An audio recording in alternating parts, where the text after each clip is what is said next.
شهر رمضان الذي أنزل فيه القرآن هدى للناس وبينات من الهدى والفرقان. السلام علیکم ورحمۃ اللہ وبرکاتہ. الحمد للہ رب العالمین والعاقبۃ للمتقین والصلاة والسلام علی سید الانبیاء والمرسلین وعلی آلہ وصحبہ اجمعین ومن تبعہم باحسان الی یوم الدین. اما بعد. معزز سامعین، اللہ رب العالمین کے فضل و کرم سے الحمدللہ ہم نے آج کا روزہ مکمل کر لیا اور آج کی تراویح بھی مکمل کر لی. اللہ رب العالمین سے دعا ہے کہ اللہ رب العالمین ہماری ان عبادتوں کو قبول بھی فرمائے، آمین. معزز سامعین، اس پارے کی شروعات میں اللہ رب العالمین نے سورہ احقاف کی آیت نمبر 29 میں فرمایا: اعوذ باللہ من الشیطان الرجیم وَإِذْ صَرَفْنَا إِلَيْكَ نَفَرًا مِّنَ الْجِنِّ يَسْتَمِعُونَ الْقُرْآنَ.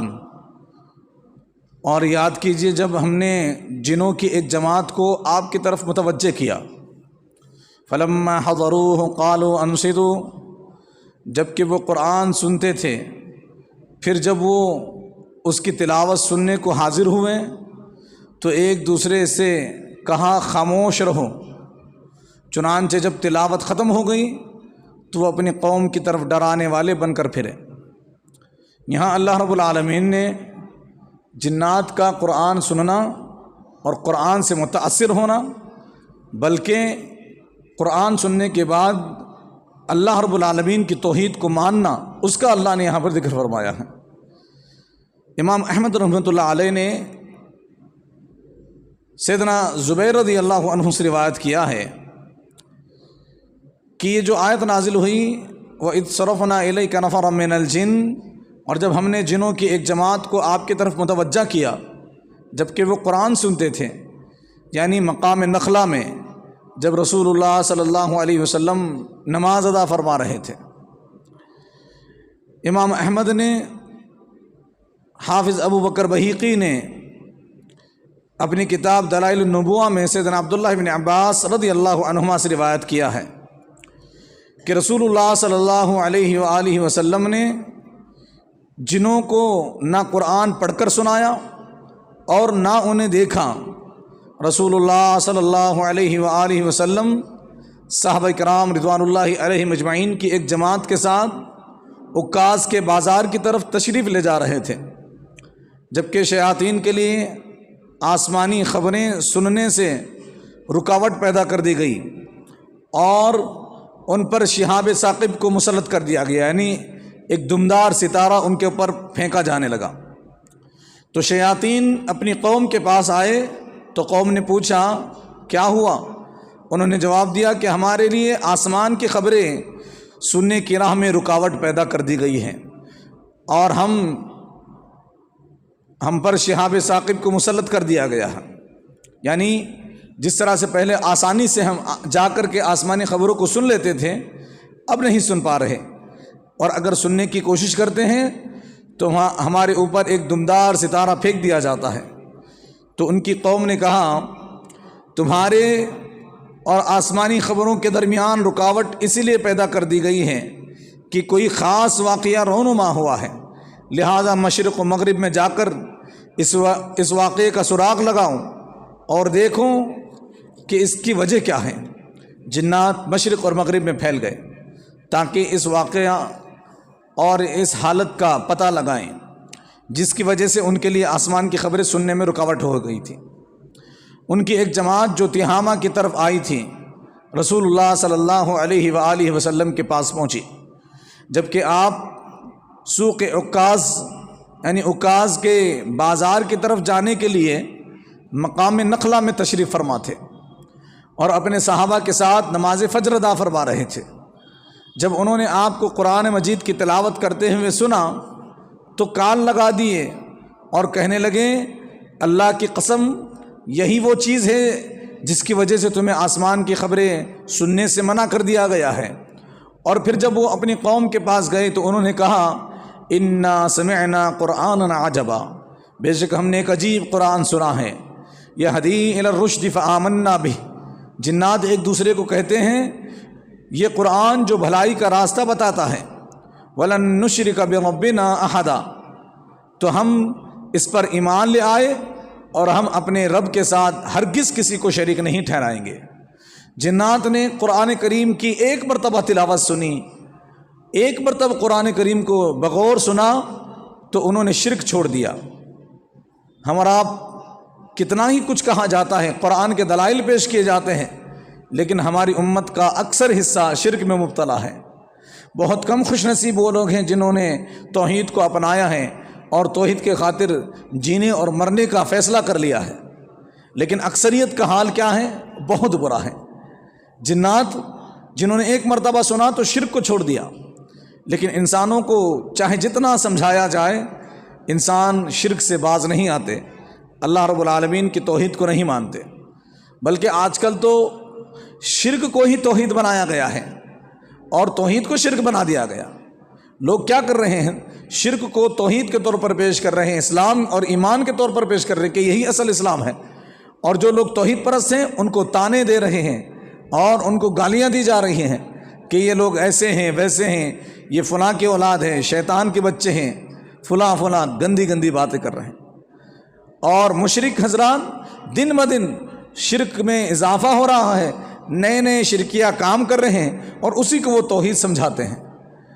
اور سب سے بڑی افسوس کی بات عوام الناس کی ہے، یہ جنہوں نے گمراہی کا ٹھیکہ لیا انہوں نے تو لیا، لیکن عوام الناس اتنی بے وقوف ہے کہ ایسے پاکھنڈی جو کچھ بتاتے ہیں، ہماری بھولی والی عوام پتہ نہیں کیوں ان کی ہر بات کو بالکل آسانی سے بغیر دماغ دوڑائے، بغیر عقل کا استعمال کیے مان لیتی ہے۔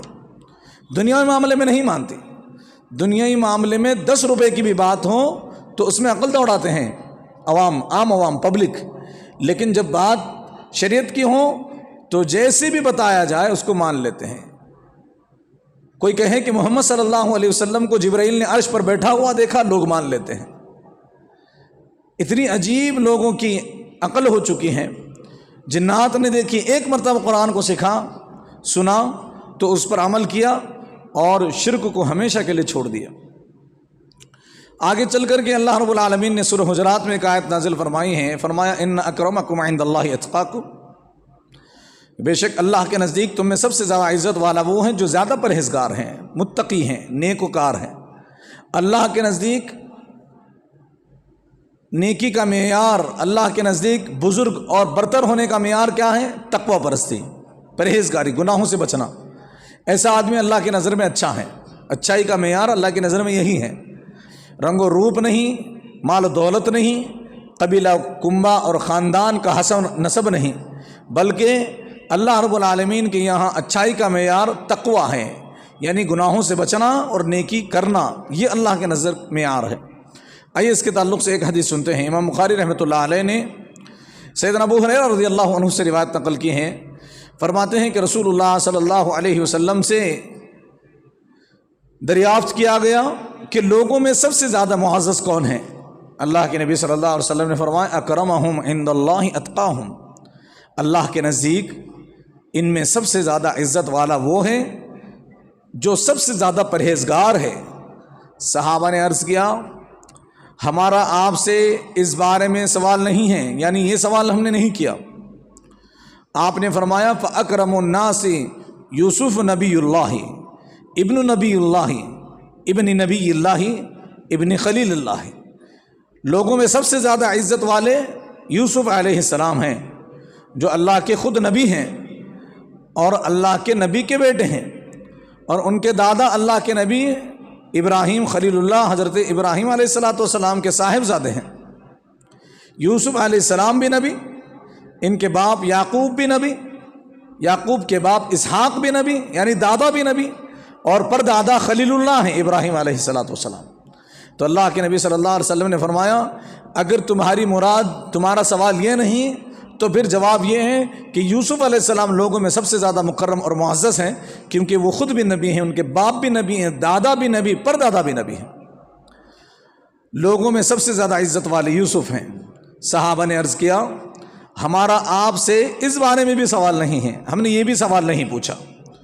آپ نے فرمایا فعن معادن العرب تسألونی، پھر تم عرب کے قبیلوں کے بارے میں پوچھتے ہو؟ صحابہ نے فرمایا ہاں، ہم عرب کے قبیلوں کے بارے میں پوچھتے ہیں، قبائل عرب کے بارے میں ہم پوچھ رہے ہیں کہ کون بہتر ہے۔ اللہ کے نبی صلی اللہ علیہ وسلم نے فرمایا فخیارکم فی الجاہلیت خیارکم فی الاسلام اذا فقہوا، فرمایا تم میں سے جو لوگ جاہلیت میں اچھے تھے وہ اسلام میں بھی اچھے ہیں، شرط یہ ہے کہ وہ دین کی سمجھ بوجھ حاصل کر دیں۔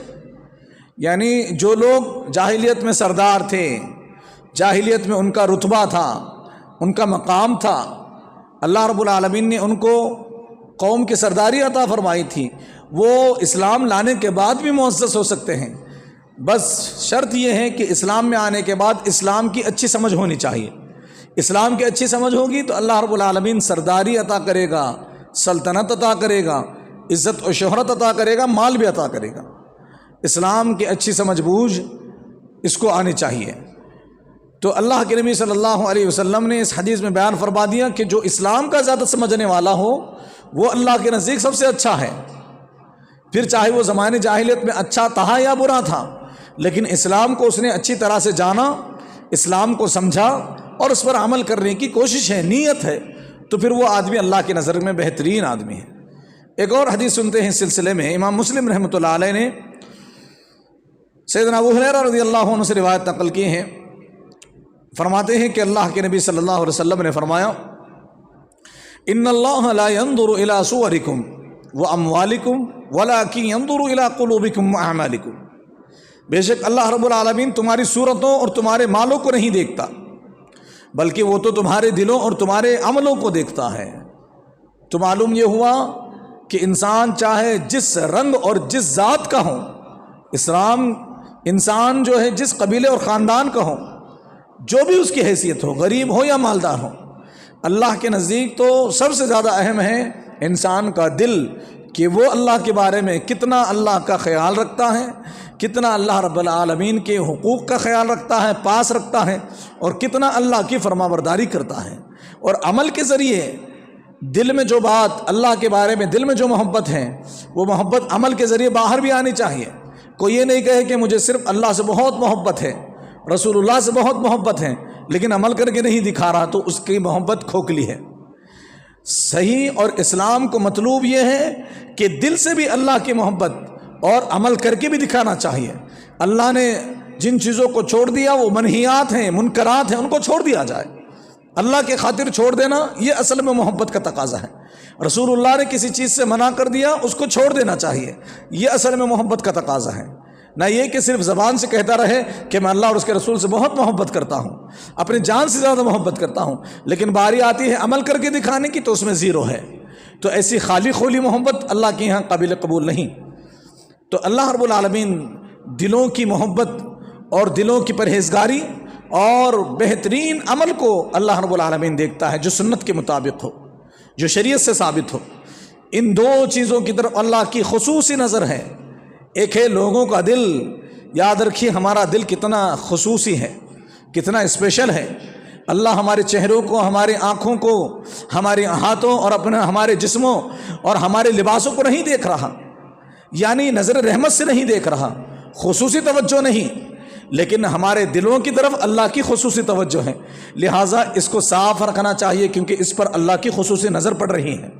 اللہ رب العالمین اس کے بارے میں اس کو دیکھ رہا ہے، اور اس میں پیدا ہونے والے جذبات کو اللہ رب العالمین جانتا ہے۔